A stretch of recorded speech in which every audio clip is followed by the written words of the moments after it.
नमस्कार। आज हम बात कर रहे हैं सार्वजनिक और निजी संपत्ति पर। हमारे पास काफ़ी सामग्री है इस पर, मतलब स्कूल की किताबों से लेकर कुछ कानूनी लेख और नोट्स भी हैं। तो कोशिश रहेगी कि इन दोनों तरह की प्रॉपर्टी के बीच का जो फ़र्क है, इनकी अहमियत और हाँ, हमारी जिम्मेदारियां क्या हैं, इसे थोड़ा आसान भाषा में समझें। चलिए शुरू करते हैं। ये निजी संपत्ति, प्राइवेट प्रॉपर्टी, आखिर है क्या? हाँ, तो निजी संपत्ति आसान शब्दों में कहें तो ये वो चीज़ें हैं जिनके मालिक आप हैं या आपका परिवार या कोई कंपनी, मतलब जिसका इस्तेमाल आप अपने फ़ायदे के लिए, अपनी ज़रूरत के लिए करते हैं। अच्छा, जैसे कि हमारा अपना घर हो गया, गाड़ी, स्कूटर, है ना? या फिर हमारी किताबें, पेन, बैग, ये सब। बिल्कुल। और हाँ, किसानों की ज़मीन या कंपनियों की प्रॉपर्टी जैसे फैक्ट्री वगैरह। हाँ, वो सब। और छोटी चीज़ें भी, जैसे साइकिल, ट्रैक्टर, पेंसिल, रबड़, ये सब निजी हैं। ठीक है। और इसमें सबसे अहम बात यह है कि मालिक के पास खास अधिकार होते हैं। वही तय करता है कि इसे कैसे इस्तेमाल करना है, किसी और को देना है या बेचना है। अच्छा। और इसे कानूनी सुरक्षा भी है।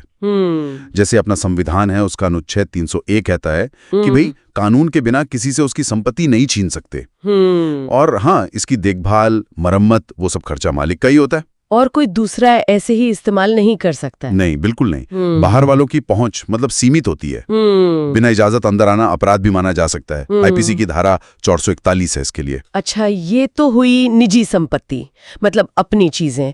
पर उन चीजों का क्या जो सबकी है, सार्वजनिक संपत्ति? हाँ, सार्वजनिक संपत्ति, पब्लिक प्रॉपर्टी, ये वो संपत्ति या संसाधन है जो किसी एक की नहीं बल्कि हम सब नागरिकों की हैं, साझी हैं। इनका इंतजाम सरकार या सरकारी संस्थाएं देखती हैं और ये होती हैं सबके इस्तेमाल के लिए। सबके लिए? जी हाँ।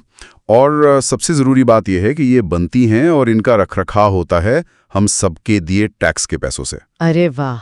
तो मतलब सिर्फ बड़ी इमारतें ही नहीं, जैसे सड़कें, पार्क? बिल्कुल, सड़कें, पार्क, सरकारी स्कूल, अस्पताल, रेलवे स्टेशन, बस स्टैंड, ये सब? यहाँ तक कि नदियां, नहरें, पुल और जो स्ट्रीट लाइट लगी होती हैं। जी हाँ, वो भी। और हमारे ऐतिहासिक स्मारक जैसे ताजमहल, कुतुब मीनार, ये भी सार्वजनिक संपत्ति हैं। अच्छा, और लाइब्रेरीज, म्यूजियम, खेल के मैदान? ये सब उसी में आते हैं।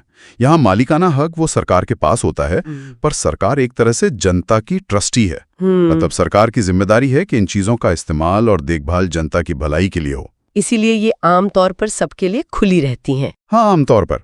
हालांकि कुछ जगहों पर रोक हो सकती है सुरक्षा कारणों से, जैसे मिलिट्री एरिया या खास सरकारी दफ्तर। और जैसा मैंने कहा, पैसा तो हम सबका लगा है, हमारे टैक्स का। बिजली, पानी, ट्रांसपोर्ट जैसी जो पब्लिक यूटिलिटी सर्विसेज हैं, वो भी इसी दायरे में आती हैं। तो अगर मोटा मोटा समझें तो फर्क ये हुआ कि मालिक कौन है, कोई एक व्यक्ति या सब लोग? सरकार। हाँ। इस्तेमाल कैसे हो रहा है, निजी फायदे के लिए या सबके लिए? सही। कौन आ जा सकता है, सिर्फ मालिक की मर्जी से या आमतौर पर सब? बिल्कुल। और रख रखाव का पैसा कौन दे रहा है, मालिक खुद या हम सब टैक्स पेयर? यही है ना? हाँ, आपने एकदम सही समझा।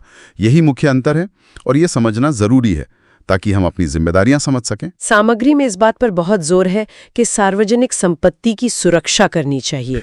पर कई बार लोगों को लगता है, अरे ये तो सरकारी है, हमारा क्या लेना देना? बस यही सोच तो बदलनी है। क्योंकि देखिए, जब सार्वजनिक संपत्ति को नुकसान होता है ना, तो नुकसान किसी एक का नहीं होता। वो नुकसान हम सबका होता है, सामूहिक नुकसान है। हम सबका। सोचिए, अगर कोई गुस्से में एक बस जला देता है, वो बस हम सब के टैक्स के पैसे से खरीदी गई थी, तो पैसा किसका गया? हम सबका। बिल्कुल। और सिर्फ पैसा ही नहीं, कितने लोगों को आने जाने में दिक्कत होगी, वो अलग। सही बात है। या जैसे पार्कों में कूड़ा फेंकना, दीवारों पर कुछ लिख देना, स्ट्रीट लाइट तोड़ देना, ये सब क्या है? ये हमारी अपनी सुविधाओं को खराब करना है, देश की छवि खराब करना है। ये बात तो है, हम रोजमर्रा में शायद इतना सोचते नहीं। बिल्कुल। और इसीलिए कानून भी हैं। जैसे पुरानी ऐतिहासिक इमारतों को नुकसान ना पहुंचे, उसके लिए खास एक्ट है 1958 का। पर कानून से भी ज्यादा जरूरी है हमारी अपनी समझ, अपनी जिम्मेदारी। जैसे स्कूल में हैं तो फर्नीचर ना तोड़ें, लाइब्रेरी की किताबें संभाल कर रखें, पार्क में फूल ना तोड़ें, गंदगी ना करें। हाँ। ऐतिहासिक जगहों पर जाएं तो दीवारों पर अपना नाम लिखने या कुछ कुरेदने की क्या जरूरत है। कूड़ा ना फैलाएं। और अगर कोई दूसरा ऐसा कर रहा हो तो उसे टोकें या कम से कम संबंधित अधिकारियों को जानकारी दें।